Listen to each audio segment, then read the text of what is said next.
अगर आपका कोई चैप्टर रह गया है तो उसको कैसे कंप्लीट करें, जो आपको समझ नहीं आया था। लेक्चर देखना भी जरूरी है, उसके नोट से तो बात बनेगी नहीं, बुक से बनेगी नहीं। तो मैं आपसे रिकमेंड करूंगा कि रिकॉर्डेड लेक्चर्स देखो, यूट्यूब से भी देख सकते हो। मोशन का अमृत कोर्स है, जैसे मेरे को इसको प्रोडक्ट को सेल करने के लिए है, बट मोशन का अमृत कोर्स है विच इज बिल्कुल स्ट्रक्चर्ड, हर चैप्टर के 2-2 3-3 टीचर के लेक्चर रिकॉर्डेड है, कोटा के टीचर्स के रिकॉर्डेड है। कहीं और से मिले तो वहां से कर लो, पर रिकॉर्डेड लेक्चर्स देखो, टाइम बचाएगा वो। क्योंकि कभी उसको तेज स्पीड में देख रहा तो भी देख सकते हो, लाइव में क्या टाइम बहुत कंज्यूम होता है, बहुत सारी फालतू की बातें भी और हो रही होती है। जो रिकॉर्डेड लेक्चर्स है जैसे हमारे यहाँ पर है या जगह पे भी आप देख रहे हो, तो रिकॉर्ड लेक्चर में क्या होता है, बिल्कुल एडिट करके डाला होता है, तो बिल्कुल टाइम खराब नहीं होता। तो और इसको 1.1.5 की स्पीड में देखोगे तो इट विल कंज्यूम, बहुत कम टाइम तुम्हारा कंज्यूम करेगा। और उसके बाद तुम्हें सवाल कितने करने हैं, करीब करीब 10 क्वेश्चन पर लेक्चर। मान लीजिए अगर आपका 10 लेक्चर का टॉपिक था तो 100 सवाल कर लो। चाहे 100 सवाल कहां से करें, बैकलॉग में, ये सवाल करें पीवाईक्यूज। कहां से करें, पीवाई, याद रखना पीवाईक्यू से करना है। अभी तुम्हारे पास समय का अभाव है तो अब तुम इसको पीवाईक्यू से ही कंप्लीट करना, ठीक है। ध्यान सुनो, बैकलॉग में थ्योरी कंप्लीट करनी, रिकॉर्डेड लेक्चर से जैसे अमृत कोर्स जैसा होता है वैसा, और पीवाईक्यूज आपको खत्म करने 10 क्वेश्चन पर लेक्चर के हिसाब से, और पीवाईक्यू करने, ताकि आपको चैप्टर बैकलॉग अपने आप कंप्लीट हो जाए, ठीक है। बैकलॉग करने का तरीका है, और बैकलॉग कैसे करना चाहिए, कितने टाइप के बैकलॉग होते हैं, उसका वीडियो बिल्कुल अलग है, आई बटन पे तुम्हें दिखाई दे रहा है, उसको देख लेना अगर नहीं देखा है, काम का वीडियो है, ठीक है सर। न्यू चैप्टर देख लिया सर, बैकलॉग देख लिया सर, और क्या है देखो भाई, और देखें ध्यान।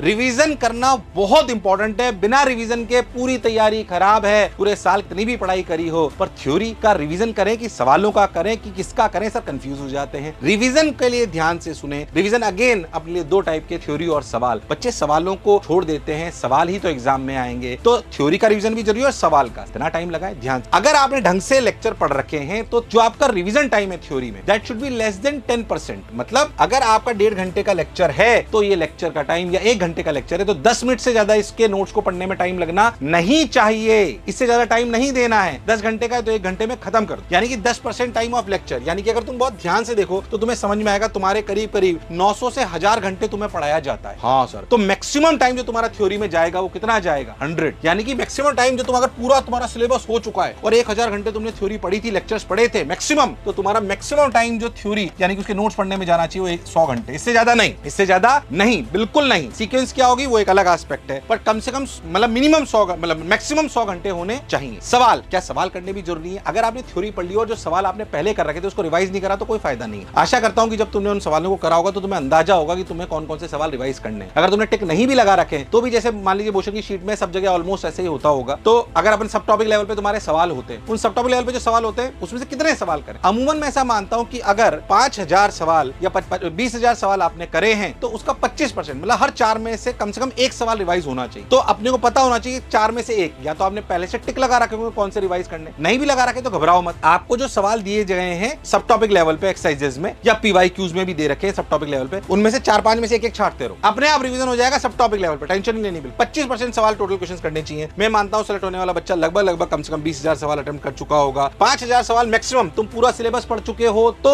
5,000 सवाल तुम्हें रिवाइज करने होते हैं। सवाल रिवाइज करने का तरीका क्या पूरा सवाल सॉल्व करना होता है? नहीं, मैं हमेशा मना करता हूं। 5,000 सवाल रिवाइज कैसे करने हैं? सवाल पढ़ा है ना, पहले 25% सवाल चुनना पहली प्रक्रिया, फिर 5,000 सवाल में से जो सवाल है उसको सवाल को पढ़ा और सोचा क्या मैं इसे कर सकता हूं। हाँ अरे इसमें तो ये फॉर्मूला लगेगा, हो जाएगा। रिवीजन करते वक्त आपकी कैलकुलेशन चेक नहीं हो रही है, एक्यूरेसी चेक नहीं हो रही है। रिवीजन का मतलब है क्या मुझे सवाल आता है, बस ये चेक होना है। एक्यूरेसी और कैलकुलेशन प्रैक्टिस के टाइम चेक होती है, वो अपन सही करते नहीं करते, वो टेस्ट के टाइम चेक होता है। रिवीजन के टाइम पर्पस है कि सिर्फ और सिर्फ हमें देखना है कि हमें ये सवाल करना आता है कि नहीं आता, तो सॉल्व करने की आवश्यकता नहीं है। अगर 5-7 सवाल को रिवाइज करो तो उसमें से एक आध कोई सॉल्व कर लो जिसमें डाउट लगे तो। अच्छा सवाल अगर यार पता ही नहीं पड़ रहा क्या होगा तो सॉल्यूशन देख लो ताकि याद आ जाए कि आपने इसमें क्या करना था, ठीक है। या उसकी थ्योरी भूल गए तो थ्योरी याद कर लो, ठीक है। तो सॉल्व करने की बहुत आवश्यकता नहीं है। 5-7 सवाल में से एक, मतलब मैं बोल रहा हूं कि 5,000 सवाल में से मैक्सिमम आपको 800 से 1000 सवाल पूरे सॉल्व करने हैं। बाकी पे सोचना है कि आता है कि नहीं आता, और आता है तो कैसे करूंगा, और सॉल्यूशन से उसको चेक कर लेना है, और नहीं आता है तो उसकी थ्योरी पढ़नी है और पता करना है कि ये सवाल कैसे होगा। That is the best way of revision. तो सर ये रिवीजन की हमारी स्पीड क्या होनी चाहिए? कम से कम, जैसे मैंने बोला अगर वैसे करोगे तो आप 40 क्वेश्चन पर आवर रिवाइज करते हो। 5,000 सवाल अगर आप रिवाइज करते हो तो सिर्फ और सिर्फ 125 घंटे लगेंगे। 125 घंटे अगर अपन ध्यान से देखें तो आपको दिखाई देगा 125 घंटे आपके लगेंगे। 125 घंटे और ये 100 घंटे अगर आप ध्यान से देखो तो आपको समझ में आएगा कि कुल मिला के आपने अगर ढंग से रिवीजन कर रहे हो तो आपका पूरा रिवीजन, अगर आप बहुत अच्छे से देखो तो आपका पूरा रिवीजन हो जाएगा 225 घंटे में। इसको बहुत ध्यान से देखो तो आपको ये बात समझ में आ जाएगी कि 18 से 20 दिन में पूरा रिवीजन हो सकता है। ढंग से पढ़ाई करिए, हमारे पास 90 दिन है, टेंशन मतलब अगर पूरा रिवीजन करो तो। अच्छा रोज रिवीजन करना है, थोड़ा थोड़ा करना है, सबकी स्ट्रेटेजी अलग हो सकती है। मैं तो ये कहूंगा कि थोड़ा रिवीजन रोज करते रहो। रोज 2 घंटे के लिए थोड़ा रिवीजन डाल दो, 1.5 घंटे के लिए बैकलॉग डाल दो, न्यू चैप्टर के लिए टाइम डालो। इसको इवनली डिस्ट्रीब्यूट करोगे तो आपको फायदा जरूर होगा।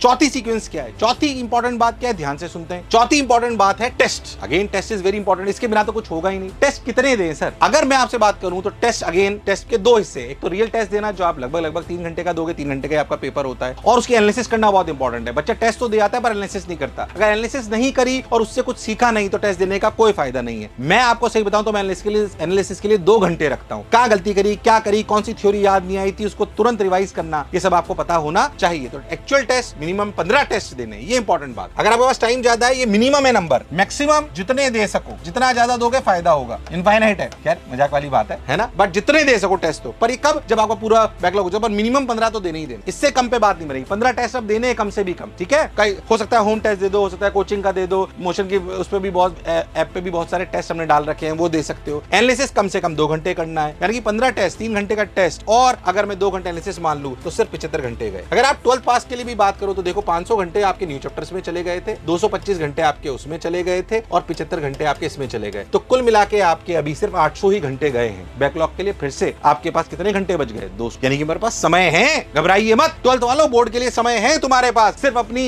इच्छा शक्ति होनी चाहिए। कोई बात नहीं, अभी तक कम पढ़े थे तो अब प्रण लेते हैं कि हम जरूर कुछ ना कुछ अच्छा करके बताएंगे। तो अपना प्लानर खुद बनाइए, मैंने आपको प्लानर नहीं दिया है, क्योंकि इस स्ट्रेटेजी के बेसिस पे सबका प्लानर अलग होगा, सबकी टाइमिंग अलग अलग होगी। बैकलॉग का किसी का ज्यादा होगा, किसी का न्यू का ज्यादा कम होगा, किसी का बोर्ड का होगा, पर ये स्ट्रेटेजी आपको फॉलो करनी चाहिए। तो क्या आप मेरी बात सुनकर क्या अपने नंबरों को डबल ट्रिपल कर सकते हो, या पहले से सर में तो 250 आ रहे हैं तो क्या उन्हें बढ़ा सकते हो? लास्ट 90 डेज वो मिरेकल करते हैं जो लास्ट 6 महीने में भी जितना तुमने पढ़ा होगा उससे ज्यादा ये काम करते हैं। इसमें कोई शक और संशय वाली बात नहीं है। तो अपना अपना फ्रेमवर्क तैयार करो और जेईई मेन 2020 को फोड़ दो। जो जो काम की बातें होंगी वो मैं तुम्हारे लिए लाता रहूंगा। जितने भी रिवीजन की वीडियो और आएगा, एक अभी बैकलॉग का बन चुका है, जो भी स्ट्रेटेजी वीडियो आ रहे हैं उन्हें देखते रहिए। जो मैंने बोला है वो करके बताओ और लिख दो, हाँ सर हम आपको करके बताएंगे और अपना भविष्य बदल के बताएंगे। मैं ईश्वर से कामना करता हूं तुम्हारे सबका आने वाला एग्जामिनेशन बहुत अच्छा हो, और ये भी कामना करता हूं कि अगले 90 दिनों के लिए तुम्हारी मनस्थिति बहुत स्ट्रांग रहे, तुम फोड़ दो। मुझे सुनने के लिए बहुत बहुत धन्यवाद। Thank you.